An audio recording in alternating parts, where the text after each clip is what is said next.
What is going on, everybody? It's Alex coming back at you with another video, and today we're going to be looking at a 2-round mock draft. Yes, we do know enough to talk about 2-round mock drafts. So if you guys are new, feel free to like, comment, and subscribe. Do all that fun YouTube stuff because we're going to be making content way quicker. And holy shit, the Hall of Fame game is this week. So football is somehow back already. Time flew by. You can thank an internship for that, but we're going to be cranking out videos a lot quicker, especially after the 12th, because that's when my internship ends. So let's get right into the video. It's not honestly the best layout, if I'm going to be 100% blunt here, but I saw a 2-round mock draft. It's on Sports Illustrated. So you know what? I haven't made a comment on one of these yet. I want to be able to check it out. Let's see what is going to happen. This is going to be fun, so stay tuned because it's going to be a good ride.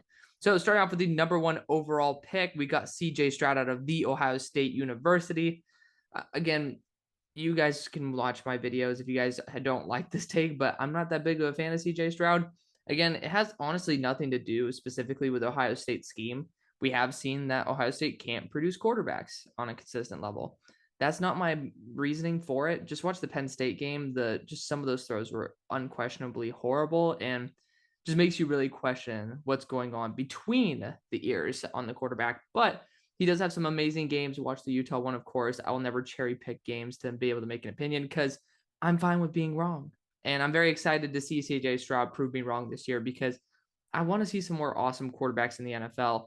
And CJ Stroud could definitely be one of those. Texans going Will Anderson. Honestly, guys, let's spoil the list. Let's go down to 10 just so we could talk about it. Makes it a lot easier and doesn't have you guys staring at the bottom of the screen. Will Anderson to the Texans. I think that would be a pretty damn solid move. Again, you do see that they didn't address quarterback with this pick. The question is, what are they going to do with their second first? I haven't seen this as a live reaction. I personally would go after someone like Bryce Young and just say, hey, screw it. Honestly, we can just make do with a smaller quarterback and just at least say we took a shot. To me, he is the best quarterback in the class. Not the highest potential, but the best quarterback in the class at the moment. Second best player in the class, probably Will Anderson, not behind Bryce Young. I don't think Bryce Young is the best player in the class, but Will Anderson's a beast. There's no doubt about it. This guy might be one of the best pure pass rushers that I've ever seen. I have him actually as my edge #2, technically 1B, just to not piss people off, but that is the way it is. Seahawks getting Isaiah Foskey, so I didn't even have him in my top 10 edge rushers. I don't see it. I don't think he's a very good pass rusher or run defender at all. I hope he takes that step up, and I can honestly see him being in the first round, but I think people are way overhyping Isaiah Foskey. Again, would be glad to be proven wrong, but I think Darrell Shami out of, I think it's Maryland. Yeah, I think that he's going to be a much better version of what Isaiah Foskey is in people's minds. I can't really see it, but we'll see. So #4, the Jets go Jalen Carter. So yeah, they lost one of their interior defensive linemen this past year to the Jaguars, and that's Foley Fatukasi. Jalen Carter would be a very good replacement for that. Not only that, he is an all-star. He and Quinnen Williams would be absolutely dominant. I don't think the Jets are actually going to be here. I'm really hoping for Zach Wilson to click year 2 and just take that big step. Again, I had him arguably as high, if not better, than Trevor Lawrence. I don't think I could pull the trigger, but yeah. So back then it was really, really close race. So big fan of Jalen Carter, though.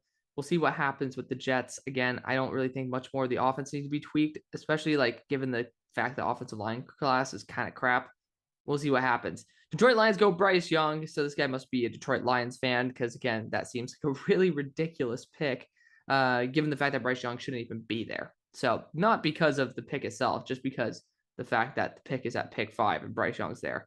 Yeah, you see that arm talent isn't elite. Yeah, he's not. He doesn't have the strongest arm in the world. He has a smaller frame, but everything else is phenomenal. And we've seen guys who can take a kind of mediocre physical platform and just elevate it to the Premier League.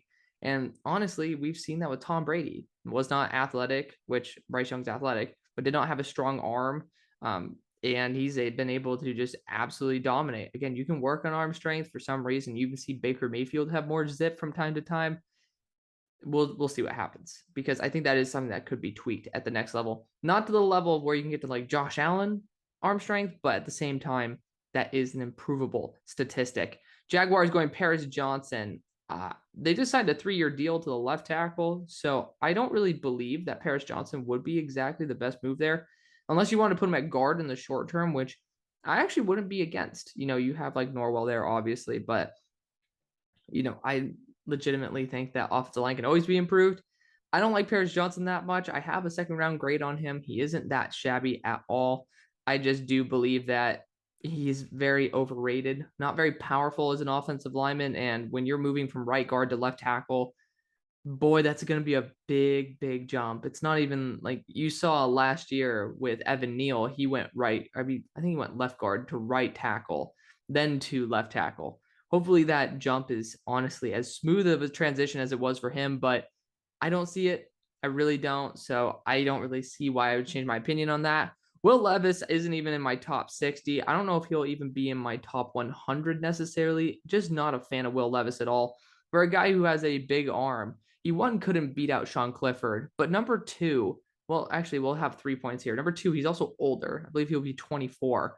But number three, the guy had 15 big time throws. If you have a big arm, you need to make big time throws. And that doesn't matter the surrounding cast that you have.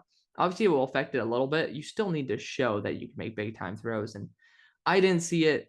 Even Broshmo didn't see it. And again, just not a big fan of Mr. Levis here. Bears going Anton Harrison, my number one offensive tackle in the class. I could see it again. That's better than going wide receiver at that point. Again, this is a really deep class, but not a very top heavy class. So Bears going Anton Harrison would be a very solid move. Giants going Kayshon Boutte. Don't know why they need more wide receivers, but if they are going to be going after one, Kayshon Boutte is the number one guy. Commanders, Eric Gilbert. That's a ballsy move to take a tight end like that at 10. But we're seeing with Kyle Pitts, when they're a versatile weapon like that, it can be off the charts. And I think Eric Gilbert could be in that category. However, he's not my number one or number two tight end, which is honestly, it was a big surprise to me. Let's go down to 20 here, and we'll go Pittsburgh Steelers going Myles Murphy out of Clemson, my number one player in the entire draft. Huge fan of this guy. And honestly, if he goes to the Steelers, I will absolutely lose my shit in a very good way. I'm a Steelers fan, if you guys don't know. But Myles Murphy, again, I just don't think that there's anybody better than him in the class. Will Anderson is kind of more the pass rushing version of him. So it's more like a pick your poison, but Myles Murphy is just so good. So damn good. He's the best run defending defensive player I've ever seen. So big fan, huge fan of Myles Murphy. He's going to be a big, big player. Eagles going JL Skinner out of Boise State. So one of the few safeties that I was not able to watch because of the lack of tape out there, but very excited to see it when it comes out. I don't really think a safety should be at number 12 in the first place. Kyle Hamilton was rumored to be like legendary, and he fell pretty far to like number 14, if I'm not mistaken. So really not that surprised. I wasn't surprised when he fell based off his statistics, but I would be extremely surprised, is what I meant to say, when it comes to them going as safety, the Eagles especially, at number 12 overall. This is a pretty deep safety class. I don't really think it's that good of a safety class. It's a good slot corner class, but again, if you're going to go with safety, you might as well go Anton Johnson. So that's the way I would rock it. Minnesota Vikings going Andre Carter. Ooh. So I'm a big fan of Andre Carter. He graded out as, I believe, edge 3 for me. And I don't think he fits the Minnesota Vikings exactly because he's been playing wide 9 a lot. But he had one 5-tech rep, which was absolutely phenomenal in layman's terms. Most of the time, he's lining up a lot farther away from the tackle than most players do in the NFL. Only the Jets are really the team that runs that the most often, so that's probably the best scheme fit. But there was one time where he lined up normal defensive end position, and he was able to make a big impact. So it is translatable. I think Andre Carter's an absolute monster. He's a physical freak at 260, 6'7". So big fan, big thumbs up from me. I think the Vikings can always improve, and edge is one of the most amazing win above replacement positions. If you're not going to be going quarterback, which I would still recommend going QB, edge, you can't go wrong. You really can't. Raiders going Brian Breesy. So I'm in the middle of interior defensive line class right now, and honestly, I haven't studied Brian Breesy in depth yet. He didn't pop off to me when I was watching Myles Murphy. So I'm a little bit weary about this extreme hype, but hey, I'm excited to be proven wrong. I've already watched about 7 of these interior guys, but I like to save the best for last. Jalen Carter, Brian Breesy, those two. So we'll see what happens. Then you got Noah Sewell here, my only first round worthy linebacker. To the Dolphins, I don't know if exactly they were going to need to do that. They're very good at maximizing their talent, but I'm excited to see what they do under Mike McDaniel. I don't really think Noah Sewell fits, but he has a big tackling problem. I think he's over 20% in missed tackle rate. But again, he's the best of the worst. Again, I think the safety class overall, as well as the linebacker class, I believe are probably the worst positions because you got depth at other positions that really safety kind of has. If you include slot corner, there's just really not that much. But linebacker's atrocious, like absolute butt cheeks, where to the point where you're having to kind of find the gems to be able to put into these mid rounds, and that's not good. Texans getting Josh Downs. That is a ballsy move. It sounds like something the Texans would do, unfortunately, but I would absolutely hate this. Again, I was a Josh Downs fan too. Like everybody knows this. I was talking about Josh Downs a while ago. I do not think he's worth this pick. There's a lot of guys who are very similar to him schematically, and bottom line, you can get someone very similar to him in a later pick. And I think this is a better pick where you can maximize on something, maybe like a tackle. Maybe you could go after a boundary wide receiver if you really wanted to go wide receiver here. You don't need to go after a pure slot guy. Again, those guys don't really have value unless you are actually an elite slot. But there's better players. You go another corner if you really want to, because this corner class is unbelievable. We'll talk about it when the time comes. So next pick, New England Patriots going Quentin Johnson. Don't want to spoil any more picks right there. Speaking of the wide receiver one mold, Quentin Johnson's a beast. He is very solid at a 6'4" frame. I have him as an early second. Again, that doesn't really matter. Early seconds can easily become first round picks just because of the fact that teams are scared of guys taking them. And that's how we see guys fall. But Quentin Johnston could definitely be that type of guy that Mac Jones could really use to elevate his game. They're right about in the playoffs, according to the rankings on this. So we'll see what happens. Tennessee Titans going Michael Mayer. You could definitely see that happening. I honestly think they could be going after more of an athletic tight end. So I think maybe going after, I'm bugging on the tight end's name out of South Carolina, but taking him in the second, I think would be a little bit better. He's more of an H-back mold, similar to what they used to play with there. So don't really think that's a schematic fit.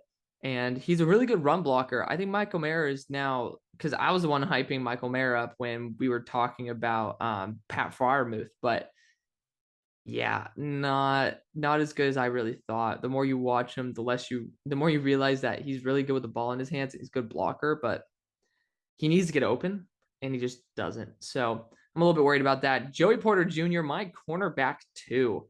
Big fan of him. And you'll see that a lot of the guys who grade out the best are the ones who are most physical, because again, that's a category where you'll be in that range of 5, and then like you'll see most guys get around a 6, right? Like some guys can really get a little bit handsy, but they're really not efficient with it. Guys like Joey Porter get up into that 9 category because they're so physical, because they're really good once they get their hands on you. Eagles are a zone team, and that is where Joey Porter shined the most. I think he was the best graded zone corner in the class. Big fan of that pick. Again, you're getting a solid guy on the outside. I know they have Bradbury right now, but assuming that the Eagles are at that spot, not too shabby to be able to add him in, because I think Bradbury might go to a place that might be able to compete for a championship. Ravens going Jackson Smith and Jigba. This is a far fall even in my books, but honestly, I don't think this is too unrealistic, and that's going to piss off a lot of people. Again, there's no way in hell Josh Downs or Quentin Johnston should go in front of him. That's even coming from me, where I'm not a huge fan of JSN, but I still have JSN being like a late first, early second round pick. I think he's in that 4.58 territory on his 40. He looks slower than I saw, like even with Treylon Burks last year. And, he's a pure slot. He's really good. He's a smooth mover. And that's the big plus, is that you don't really see him being choppy, which might be able to generate separation fast. The problem is I don't really see the Ravens being a good fit for like a wide receiver like that. I feel like you need to get separation. You kind of need someone similar to Julio Jones in order to maximize Lamar Jackson's talent, because again, he's not the most elite accurate passer in the world unless he's passing to a tight end, which is insane. I don't get the logic on that, but hey, power to you. So that's why we've had issues with very talented receivers like Hollywood Brown. Jackson Smith and Jigba could be the answer to that. But again, I would want someone more in that Rashad Bateman style of build and kind of more of a boundary wide receiver. But again, JSN, if he's there at 20, the Ravens would gladly scoop him up. Let's go down to the end of the first round here. RIP pick 32, apparently. Regardless, we'll get to that when it comes. Jalen Duncan is at 21. Holy crap. So I thought I was high on Jalen Duncan. I gave him like a 3rd round pick or something. That is ballsy, man. That is ballsy as I'll get out.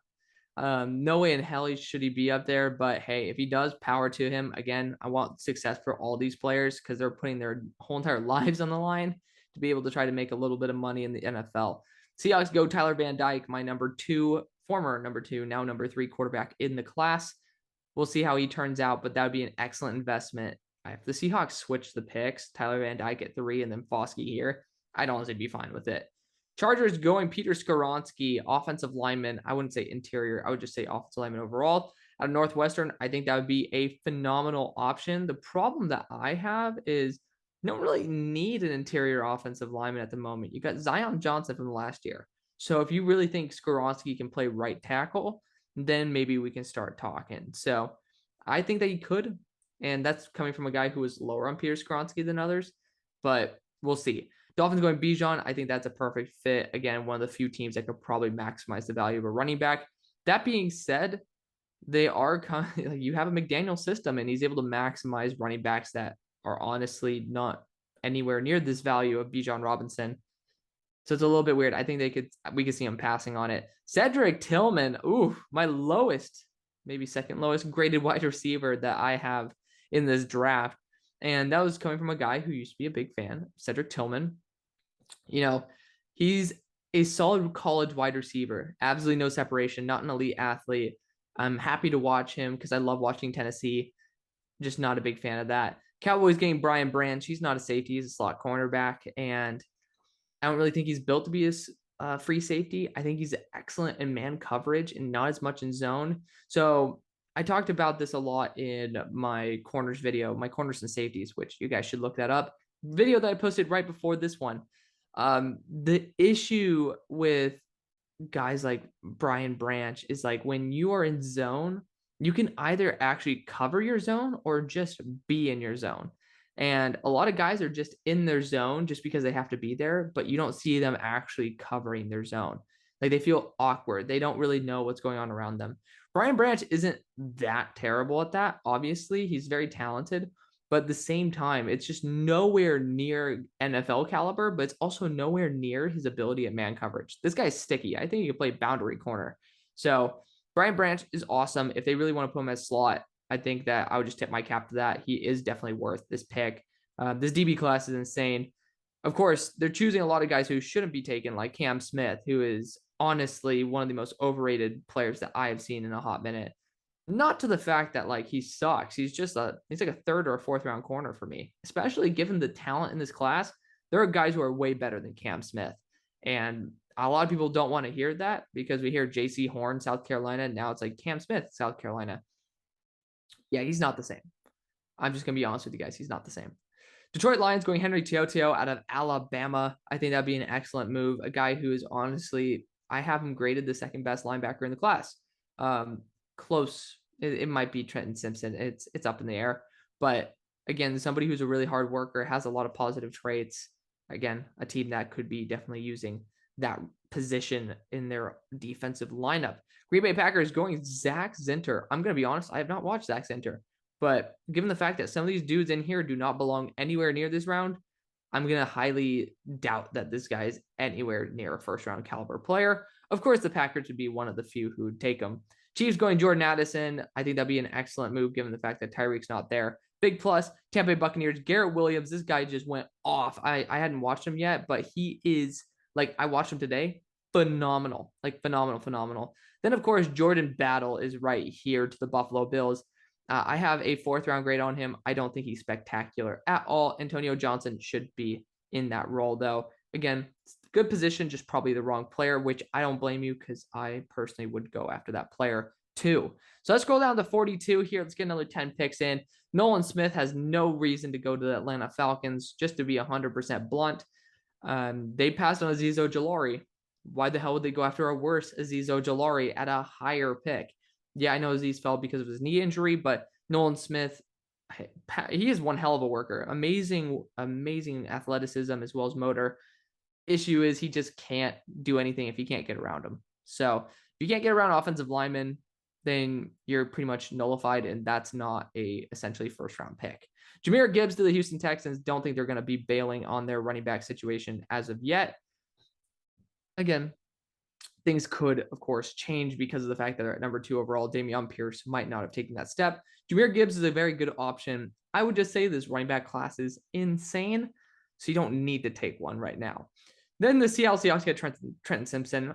Awesome pick. He is worse than I used to give him credit for, so not as hyped about him, but he has a lot of positive traits as long as he has a good mentor there to help him be able to process what's going on. Jets going Will McDonald. I love Will McDonald. Big fan of Will McDonald. Edge number 4 for me. Yeah, I think that this guy's an absolute stud. I thought he was going to be absolute cheeks, but he's not. He's a beast. So big fan of him right there. Detroit Lions going Keely Ringo. No way he's going to be falling that far, but assuming he does, awesome for the Lions. Again, getting some extra help there in that DB room with an experienced corner. So I think that'd be very solid overall. Jacksonville Jaguars, Dante Demas. Ain't no way in hell Dante Demas should be gone before some of these other wide receivers that are ahead of him. A.T. Perry for the Panthers. Both these guys are not really that great. A.T. Perry is really fun, but it's very tough to transition from Wake Forest to the NFL. And I think that a lot of teams are going to be like, dude, we have no idea who the hell this guy actually is on real pass reps. So it's going to be fun. It's going to be fun to see how A.T. Perry's eval comes out too, because I've already watched him and already graded him. But at the same time, it's like the NFL evals are the ones that really matter. Chicago Bears, Jermaine Burton, absolute stud. Anthony Richardson to the Giants would be my legitimate dream. He's my quarterback too. I think this guy is going to take a huge step this year and end up being arguably the quarterback 1 of this class. Then you got Eli Ricks to the Commanders. Seems like a common move. I'm not that big of a fan of Eli Ricks, but again, he is pretty damn solid overall, and it's at a high position of high wins above replacement. Steelers going Broderick Jones. I think he will end up being arguably the top tackle in this class. Really damn solid tackle overall. He graded out as my number 2 tackle in the class. So again, tip of my cap to Broderick Jones. The Steelers definitely need the help. New Orleans Saints getting Keanu Benton out of Wisconsin. Have not studied him in depth yet, so I can't give an honest opinion, but I would highly doubt that interior defensive line is what you need to be continuing to target. Minnesota Vikings, Dontavian Wicks. What is up with some of these dudes here? Like, there are some high-end wide receivers on the board that have just not gone off. And we got Dontavian Wicks on the board. So we'll see if I eat my words again. Like, used to be that way back when Dwayne Eskridge popped on the board. But, you know, we'll see. I was a big fan of Dwayne Eskridge after I kind of was like, why the hell would you put Dwayne, like a Western Michigan wide receiver up here? We learned our lesson over the past 2 years. They produced some good guys. Raiders going Clark Phillips. I think that's an excellent move. If I'm not mistaken, I think I might have been putting that as like my projection to their team. Really damn solid corner overall. I think he can play boundary as well, even though he's only 185. Dolphins going Nick Broker. I would not be going in Ole Miss offensive line. Too much pressure on my boy Matty Ice last year. Just not really a big fan of it. And then sometimes he has like the offensive line just locks up. It's really weird. They're super inconsistent. I hate inconsistent offensive linemen. Show me that you're shit or show me that you're great. I'm not really in the mood to be playing like Wheel of Fortune on whether my quarterback's about to get absolutely gobsmacked or not. So again, continue to develop the offensive line. I just don't think interior also is a great position to target for the Dolphins because I think they have enough guys who could fill in there. Offensive tackle, probably the best thing to do. DeJuan Jones on a team that honestly doesn't need to have a tackle at all doesn't really make sense to me unless you're going to be putting him at guard. Offensive line apart from center is a position I would not be targeting for the Cleveland Browns. New England Patriots going and get Felix Anudike-Uzomah out of Kansas State. I said it correctly. I was about to say Anudike. So I don't really like him that much. Like, just to be blunt, I don't think he's a very good athlete. I don't think he's very good overall. I hope he improves. He has good statistics, but statistics don't mean shit the moment you come into the NFL. The score is 0-0-0-0 on all your statistics when you take step onto the NFL field. And I don't really think he has what it takes. But again, I'd be more than happy to be wrong. Then you got the Titans going Ricky Stromberg. Don't know if center is exactly the position to target for the team. Offensive tackle might be a different story. Eagles going Gervon Dexter. So he is at the moment he's my only interior defensive lineman worth a second round grade or higher. If not, it might be even like a third round grade or higher. It might be true. Regardless, he's a first. I have a first round grade on him. He's a baller. The problem is, why the hell do the Philadelphia Eagles need another interior defensive lineman? Like, you got like a shit ton of talent there. There's no reason in hell you need Gervon Dexter to compete with Jordan Davis and Milton Williams. I mean, that's just saying the two young guys that they have. Obviously, Javon Hargrave still there. He's going to ball out. So, regardless, I don't really think you need to spend a second round pick on interior defensive lineman. I think if you're sitting there, I think the Philadelphia Eagles are at pick like 19 or something. Let's just pray that the Saints are the ones at 12. And I think they were. Yeah, New Orleans Saints were before the Vikings. So this is saying the Eagles just made the playoffs. So good to them. I think a running back, honestly, like Bijan would have been a good pick and like maybe the first. Or with this pick, you got some more really good running backs on the board to get a true RB1 to kind of just set you over the top, because I really don't think you get much better than what the Eagles have. I really do think they're Super Bowl ready, or just say, screw it, we're pulling the plug and going a quarterback. So lots to choose from. Baltimore Ravens going Jack Campbell, another guy who it was a big disappointment. I don't think he's very good at all. Cardinals going Derek Cole out of Auburn. Again, you need that edge help. I mean, I don't think you exactly do. You drafted 2 last year in the 3rd, but you can never say no to edge. Again, I think that you might honestly want to just continue developing your offense. Running back could be a good position to target right there. Seattle Seahawks going Cedric Van Pran. Center could be an option for them for sure. So I think that wouldn't be too shabby of an option. Chargers going Cameron Latu, who should not be in that equation. Just to be a little bit blunt, a little bit rude, I just don't really think he's that good. So let's end this off. We got the final picks here. San Francisco 49ers going another interior offensive lineman. I don't really think that's absolutely necessary. I think there are some really good ones on the board still, and some that you'll find in the next round. Colts going Tanner McKee. If you're actually that successful with Matty Ice, I don't think you need to exactly draft a low ceiling quarterback. At that point, I'd be trying to target maybe a higher ceiling quarterback. I'm trying to think of guys right now, and I really can't because there's not that many super high ceiling quarterbacks in this class besides Anthony Richardson. So that's where you kind of stumble right there. But I really don't think that Tanner McKee would be a good addition to the Colts unless you're just wanting a seamless transition into continually slightly above mediocrity. Cincinnati Bengals going Carter Warren out of Pittsburgh. We skipped one. Cowboys going Justin Flo. That's a guy who I'm actually going to be watching today. So I'll give you your thoughts back on that one.